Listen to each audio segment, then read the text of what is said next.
Assalomu alaykum. Bugun sizlar bilan qatli samsa xamirini birgalikda tayyorlaymiz. Men doim qo'llab kelgan qatli samsani siri bor. Buni sizga videoni oxirida ko'rsataman.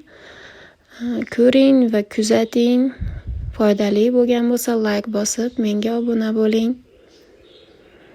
Xamirlarni yaxshilab, yumshoq yoki qattiqligiga qarab unlab yoyib olamiz. Shu konvert qilib yoysanglar bir xilda va tezroq yoyiladi. Vaqtingizni ozroq oladi. Yoyayotganda shunga e'tibor beringlar, uncha qattiq bosmagan holatda yoyinglar. Shunda bir xilda bo'ladi mana. Uzunroq holatda yoysanglar, samsa qati ko'proq chiqadi.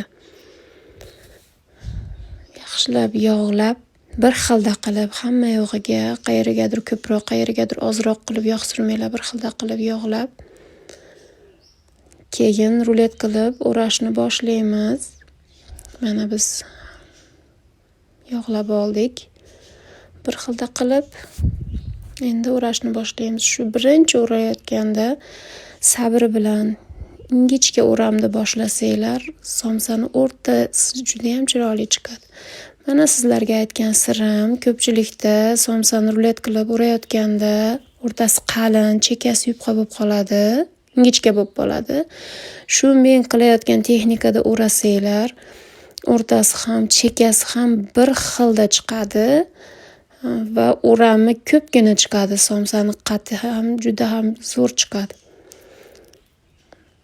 Yaxshilab diqqat bilan ko'rib o'rganib olinglar.